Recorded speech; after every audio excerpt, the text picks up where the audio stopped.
Hello everyone, welcome to my channel. ഒരു packet bread കൊണ്ട് വളരെ എളുപ്പത്തിൽ ഉണ്ടാക്കാൻ പറ്റിയ ഒരു ഗുലാബ് ജാമുൻ റെസിപ്പി ആയിട്ടാണ് ഇന്ന് വന്നേക്കുന്നത്.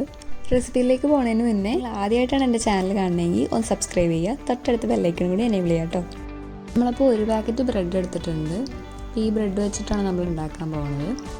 ഇതിൻ്റെ എല്ലാ പോർഷനും വേണ്ട, ഉള്ളിലത്തെ സോഫ്റ്റ് പാർട്ട് മാത്രം മതി. നമുക്ക് ഈ ബാക്കിയുള്ളതൊക്കെ ഒന്ന് കട്ട് ചെയ്ത് കളയാം.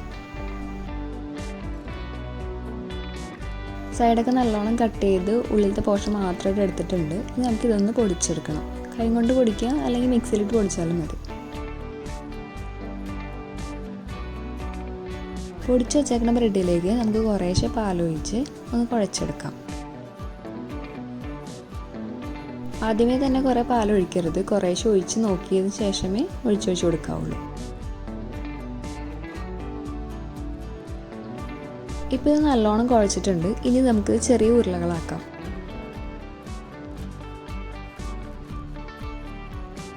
എല്ലാം ഒന്ന് ചെറിയ ഉരുളകളാക്കി എടുക്കുന്നുണ്ട്.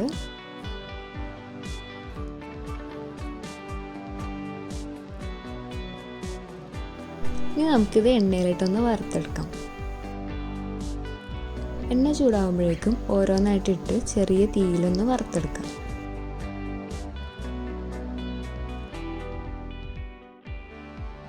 പ്രത്യേകം ശ്രദ്ധിക്കണം, ചെറിയ തീ തന്നെ ഇടണം. ബ്രെഡ് ആയതുകൊണ്ട് തന്നെ പെട്ടെന്ന് കരിഞ്ഞു പോകാൻ ചാൻസ് ഉണ്ട്.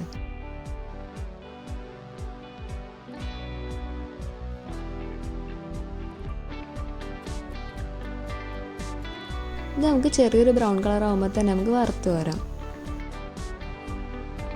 ഇനി നമുക്ക് പഞ്ചസാര ലായനി റെഡിയാക്കാനുണ്ട്. അപ്പോൾ ഞാൻ അതിനാവശ്യമായ 1 കപ്പ് പഞ്ചസാര അതിലേക്ക് ഇടുകയാണ്.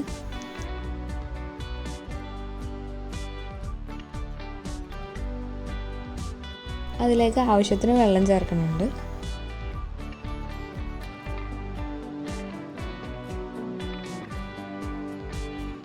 ഇനി നമുക്കിതിലേക്ക് നല്ല ടേസ്റ്റിനായിട്ട് 2 ഏലക്കയും കൂടി ചേർത്ത് കൊടുക്കാം.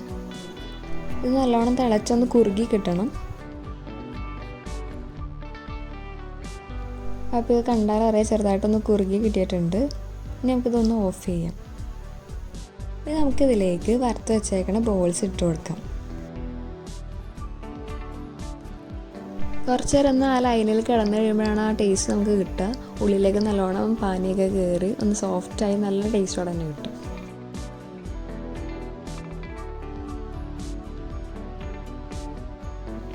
അപ്പോൾ ഇതെല്ലാവരും ഒന്ന് ട്രൈ ചെയ്ത് നോക്കുക. വളരെ എളുപ്പത്തിൽ ഉണ്ടാക്കാൻ പറ്റിയതാണ്, എന്നാൽ നല്ല ടേസ്റ്റും ഉണ്ട്.